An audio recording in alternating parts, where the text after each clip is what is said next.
very terrified about all of this, because the vast majority of them want to be as invisible as everyone else wants to be. And all this does is draw negative attention to them. They're also not very happy about the fact that they're being represented noisily by people who have absolutely no right to speak for them.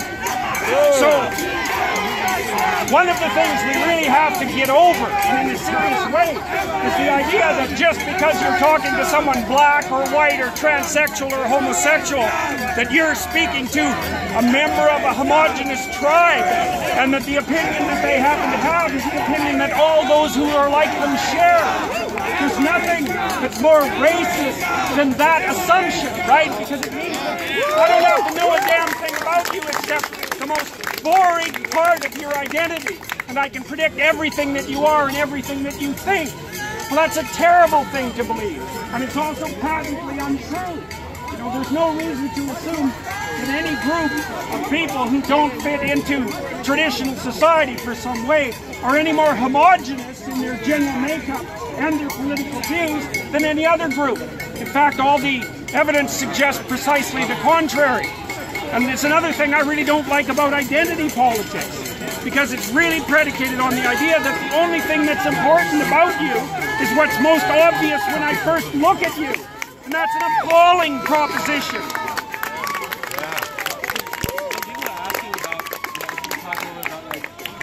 If only you could hear what he was saying! About, sensitive this topic and about why it's important to be able to have this discussion. Because you see right now, people are trying to shut down the discussion. So I want to know... Well, I can tell you. I can tell you a little bit about why these attempts to shut people down are being made, because you need to know this. So, as far as I've been able to determine, this kind of protest is an expression of a philosophy that's grounded partly in postmodernism and partly in Marxism. Now, the postmodern element is basically this. There's no such thing as genuine individual identity. What there is group identity. And you, like it or not, only have the interests of your group. And the whole world is nothing but a battleground between groups of different interests. There's no dialogue. There's no possibility of talking between the groups. It's just a power stage where combat has to take place. And so the reason that speakers with whom the radical postmodernists and the Marxists don't agree are denied a platform is because those people do not believe from a philosophical position that dialogue can bring consensus. And all that's left if you forego that particular principle is this. And this is only where it starts. You know, the fact is that you're all pretty damn civilized. And thank God for that. Because if there were enough fools in the crowd, especially those who are intent on violence, this would turn out very differently. And we do not want to go down that pathway.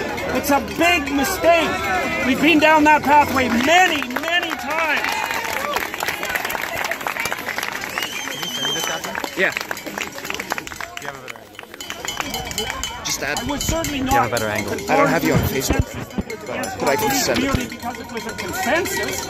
Often the group is wrong. The question was, if there was a consensus against my beliefs, would I forego them? And the answer to that would be, well, first, it would depend on what my conscience said. What are we going to do? Assume that the consensus is correct? The Nazis had a consensus, right?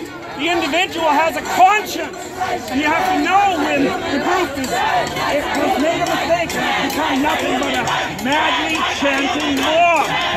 In which case, what you should do is detach yourself from the madly chanting mob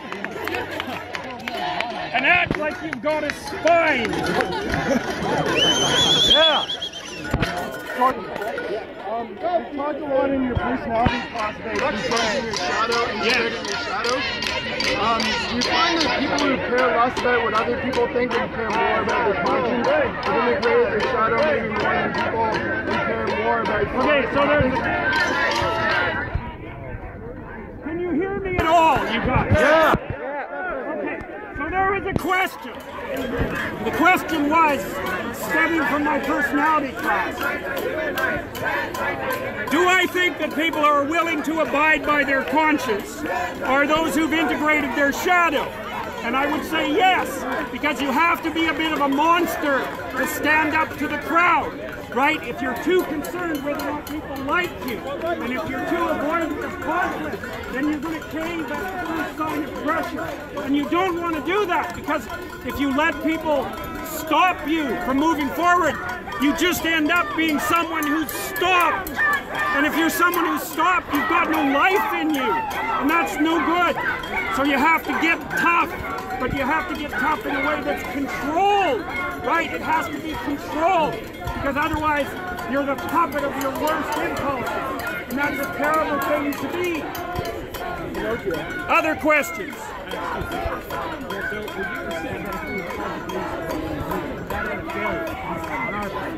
The question was, had we called the police and had them removed, would have that been a failure? And I think the answer to that is, there's no point in it. There's no reason to assume that this is a bad thing. It's noisy and it's annoying, but that's fine. You've got to let things, you've got to follow what you believe to be true, right? And don't worry about it, and then let things happen and see what happens, because it's perfectly possible that if you're trying to do the right thing, trying to stay godly, that whatever happens around you is a partial consequence of that, and that it's a good thing. So we'll see. We'll have weeks after this event to analyze its consequences, and so far, all of those that are of you that are there to listen to me talk, peaceful and reasonable, and you got a chance to show that to hundreds of thousands of people. So good. This is a good thing, not a bad thing.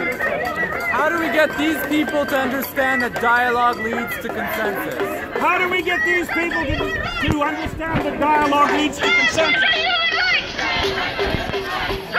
You cannot make people who don't listen. You can't. They have to decide to listen on their own. But you do that by listening. You show them. You engage in dialogue yourself and consensus among you. You do it by example, because there's no getting through this. It's an ideological wall. And the harder you push against it, the larger it'll become. Don't worry about it. But don't get pushed around, and don't let people indoctrinate you.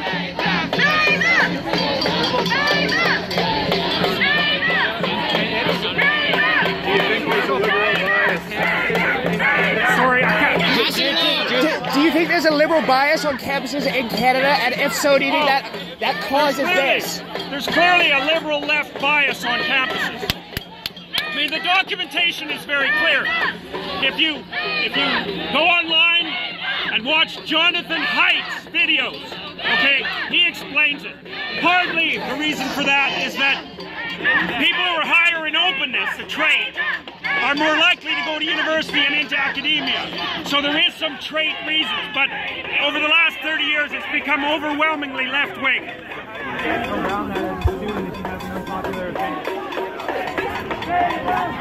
Make your clubs. You know, you're not under the control of the professors at university. You're here to educate yourself. And some professors will help, and others will get in the way. But sometimes they can educate you by getting in the way. Right. See, you have an identity as a university student. You got 4 years to turn yourself into an educated person. And the resources are here. And so it doesn't matter whether they're helping or hindering you. It matters what you decide to do. What do you think needs to be done about the indoctrination classes that are causing this kind of situation? What do I think should be done about them? Yeah. Or how do you think it needs to be fixed or stopped from happening again? The question is, what to do about the classes of indoctrination that teach this sort of thing? And the answer is, don't enroll in them. Don't enroll in them. It's already falling apart. You know that 80% of humanities papers have 0 citations.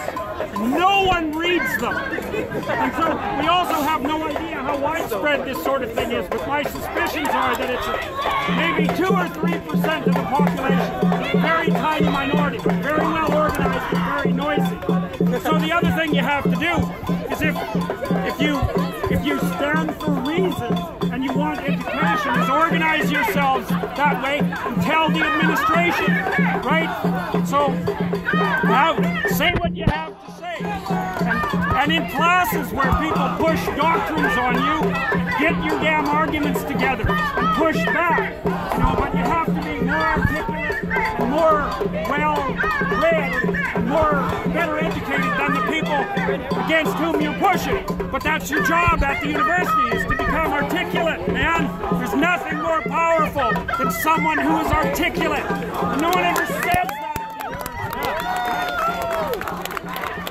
Go in the library and read great people. Write so that you learn how to think, and talk so that you learn how to speak. It'll make you unbelievably powerful, and that's what university is for. I can't understand why you're not told that. There's nothing more powerful than articulate speech. Nothing.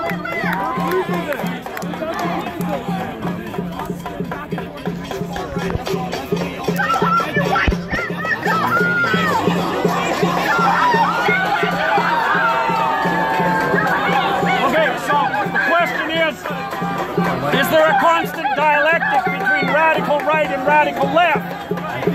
What seems to happen is that there's a necessary dialectic between the right and the left under normal political circumstances, because people who see things from the right and people who see things from the left are not the same kind of people, and it's deep. And sometimes the ones on the right are right, and sometimes the ones that are on the left are right. And they have to talk to keep society oriented. If the dialogue breaks down, the extremists start to emerge. And the problem with that is that a lot of them stand for nothing but destruction. Right? Their ideology is a mask for their resentment and their murderous proclivity. And you don't want to see that unless that's what you want. That's another reason why dialogue is so necessary. You've spoken in New Year's address about history repeating itself. Yes. Do you see in the next decade history repeating itself in Europe?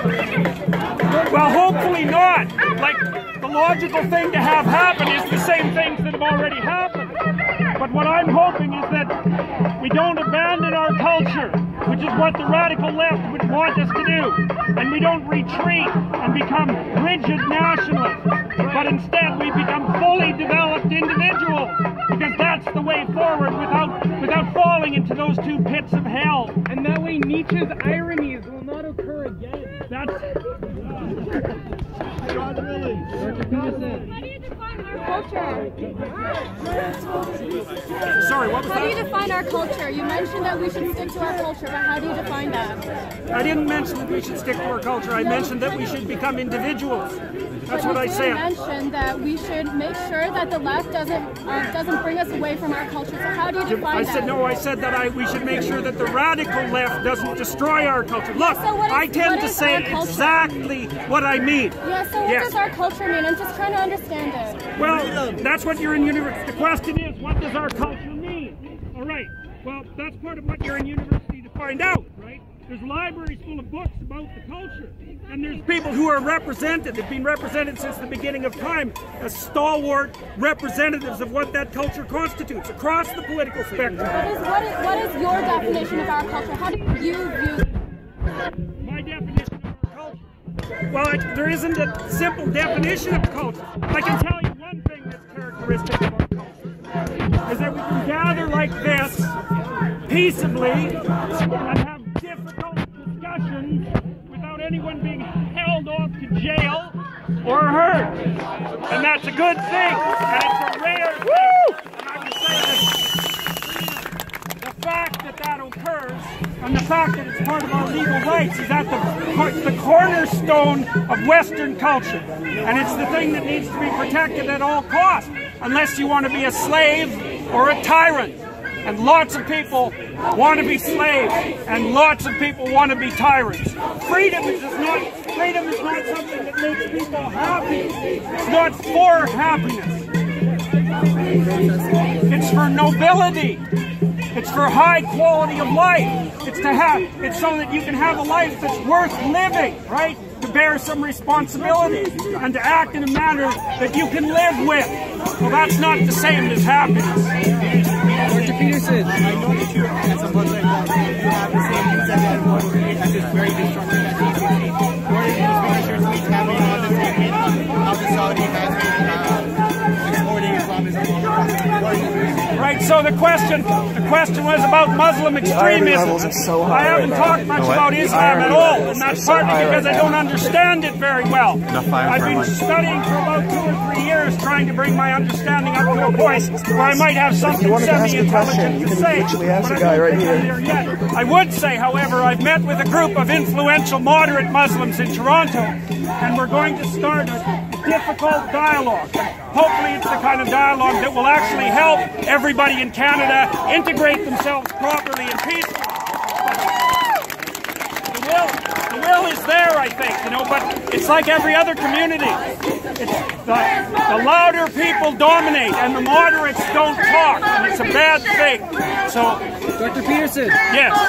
You talked before about the idea of your conscience being the thing that drives you. Yes. But I'm wondering what happens when your conscience might be faulty. Like I'm thinking about Jonathan Haidt's idea of the social intuitionist model. Okay, so the question is, I've made the point that it's a good idea to let your conscience guide you. And the question is, what happens if your conscience guides you in a bad direction? And that can happen. I would say, look, if you want to rely on your conscience, and you want to rely on your sense of meaning that guides you, you have to make sure that you don't tell lies and muddy yourself up with deceit. Because you pathologize your being, and then it can't speak to you properly. So if you want to use an internal guidepost to orient yourself through life, you have to be honest, because otherwise you're going to follow something that's sick. And that's a terrible mistake. So the reason that you don't lie isn't because there's a rule against it. The reason that you don't lie is because you'll make yourself pathological if you do. And then you won't be able to trust yourself. And if you can't trust yourself, well then you can have your political party and trust that, or you can have nothing. And neither of those things are reasonable replacements. Look guys, we should stop. Okay, it went really well. I'd be happy to come back to McMaster,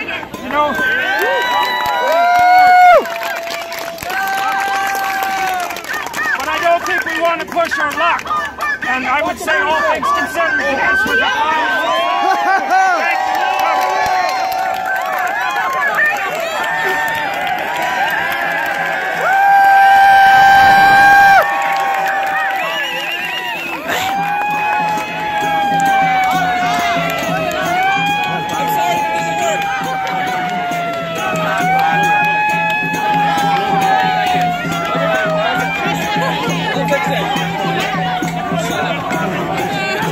I tried. No problem. Anyways, I think we should call it a day because this was a success. I got to talk. Everybody got to make a fool out of themselves if they wanted to, and it was very peaceful. So, hooray!